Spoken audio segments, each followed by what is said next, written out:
Hello friends, आप सब कैसे हो। आई होप आप अच्छे होंगे। आज हम आपके लिए लेके आए हैं the Hindu news in analyse Hindi. आज हम आपके लिए द हिंदू न्यूज़ पढ़ाएंगे इन हिंदी में। हमारे यूपीएससी प्रीलिम्स प्लस मेंस दोनों के लिए बहुत इंपॉर्टेंट है। आज है 23 जनवरी। हम बात करते हैं जीएस पेपर 2 और 3। मैंने जी मेंस के टॉपिक वाइज नोट्स लिए हैं जो हमें अपने आंसर राइटिंग के लिए इम्पोर्टेंट हो सकें। हम बात करते हैं आज चीन की चाल, भारत की क्रिटिकल मिनरल्स प्रयासों को पुनः संयोजित करने की जरूरत। जो मिनरल्स होते हैं हम उनके बारे में की ज़रूरतों के बारे में बात करेंगे। हम बात करते हैं 2 जनवरी 2025 के चीन के वाणिज्यिक मंत्रालय ने अपने नियंत्रण सूची का विस्तार अमेरिका के 28 संगठनों को शामिल किया, जो ड्यूल यूज निर्यात नियंत्रण श्रेणी को प्रतिबंध कर दिया है। इस सूची में tungsten, gallium, magnesium, beryllium, hafnium, lithium 6 isotope और अन्य खनिज शामिल हैं। ब्राजील मुख्य रूप से उन खनिजों को लक्षित करता है जिन्हें पश्चिम देशों में और उनके सहयोगी द्वारा महत्वपूर्ण माने जाते हैं। क्रिटिकल मिनरल्स के लिए प्रतिस्पर्धा अंतर्राष्ट्रीय आर्थिक कूटनीति का केंद्र है। भारत जैसे देशों के लिए ये घटना एक चेतावनी है कि घरेलू खनिज और अन्वेषण और उत्पादन क्षमता में सुधार आता है। 2023 में जम्मू कश्मीर के रियासी जिले पर पाए गए लिथियम भंडार, इन संसाधनों को नीलामी में किसी भी कंपनी ने रुचि नहीं दी है, मतलब इनको नीलामी नहीं की है। पिछले 3 वर्षों में केंद्र सरकार ने 30 क्रिटिकल मिनरल्स की पहचान करी है।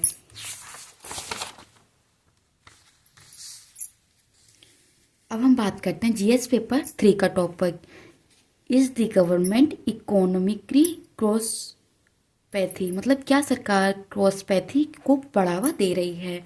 Maharashtra food drugs administration FDA ने हाल ही में एक निर्देश जारी कर उन हेमोपैथी चिकित्साओं को जिन्होंने आधुनिक फार्माकोलॉजी को प्रमाण पत्र पाठ्यक्रम पूरा किया है, उनको एलोपैथिक दवा लिखने की अनुमति दी है। मतलब जो उन्हें जो प्रमाण पत्र मिला है उन्हीं को ही दवा लिखने की अनुमति दी गई है। 2017 में महाराष्ट्र मेडिकल एजुकेशन और ड्रग्स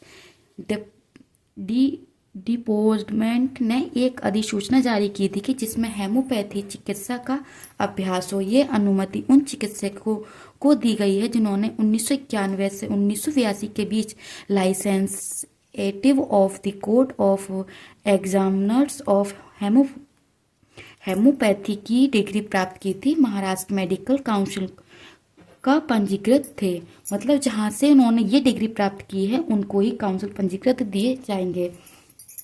इस अधिसूचना को आईएमए द्वारा बॉम्बे हाई कोर्ट ने चुनौती दी है कि आईएमए महाराष्ट्र के पूर्व सचिव पार्थवी सगवी ने ये निर्देश केवल विक्रेताओं को दिया। सुप्रीम कोर्ट क्रॉसपैथिक पर रखा क्रॉसपैथी पर रोक। 1996 में पूनम वर्मा बनाम आश्विनी पटेल ने अन्य और मामले में सुप्रीम कोर्ट को हेमोपैथी गलत ठहराया, जैसे मरीज की मृत्यु हुई। केंद्र सरकार ने कुछ वर्षों के AYUSH को बढ़ावा दे रही है, मतलब AYUSH उसको बढ़ावा दे रही है। भारत में डॉक्टर की कमी विशेष ग्रामीण क्षेत्र में एक बड़ी चुनौती है। फरवरी 2024 के संसद में प्रस्तुत आंकड़े के अनुसार 2022 तक 13.8 लाख एलोपैथिक डॉक्टर और 5.65 लाख आयुष डॉक्टर पंजीकृत किए। हेल्थ डायनेमिक ऑफ इंडिया 2022 से 2023 रिपोर्ट बताती है कि हमें कौन कौन से डॉक्टर यूज़ करने चाहिए और कौन हमें दवा लिखेगा। ये हमारे यूपीएससी मेंस में आया हुआ क्वेश्चन। भारत सरकार दवा कंपनी द्वारा पेटेंट किए जाने वाले चिकित्साओं को पारस्परिक ज्ञान परीक्षा कैसे करें, ये हमारा 2019 में आया हुआ क्वेश्चन है। जीएस पेपर 2 और 3 what is USA new rule for exportation AI chip.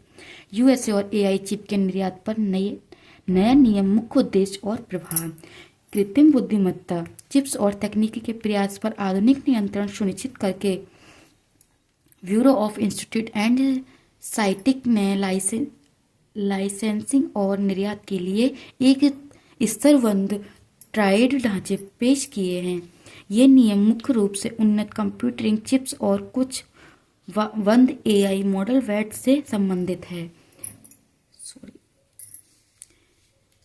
देश को 3 स्तर टीयर्स में विभाजित किया है। पहला टीयर है 18 अमेरिकी सहयोगी और साझेदारी देश जैसे ऑस्ट्रेलिया, ब्राजीलियम, कनाडा, दक्षिण कोरिया, यूके, जापान ईटीसी की उन्नत कंप्यूटिंग चिप्स के निर्यात पुनः निर्यात ट्रांसफर पर नहीं लगाई गई है। टीयर 2 इसमें मात्रा पर सीमा और विशिष्टता के आधार पर छूट दी गई है, साथ ही लेन देन के मान्यता प्राप्त अंतिम उपयोगकर्ता हैं। टीयर है हमारा थर्ड। वीईओ पंजी प्राधिकरण की आवश्यकता होती है, जो चीन और भारत को इस श्रेणी में रखा गया है। टीयर है थर्ड। इसमें 30 उत्तरी कोरिया, इराक, ईरान और रूस जैसे हथियार प्रतिबंध देश शामिल है। इन देशों को इस तकनीक की कोई पहुंच नहीं होगी। वीआईएस ने चेतावनी दी है कि उन्नत एआई सिस्टम का उपयोग विरोधी देश द्वारा सैन्य निर्णय लेने योजना और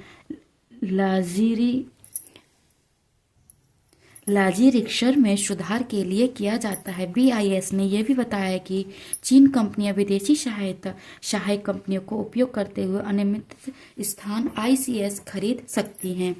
अब हम बात करते हैं जीएस पेपर 2।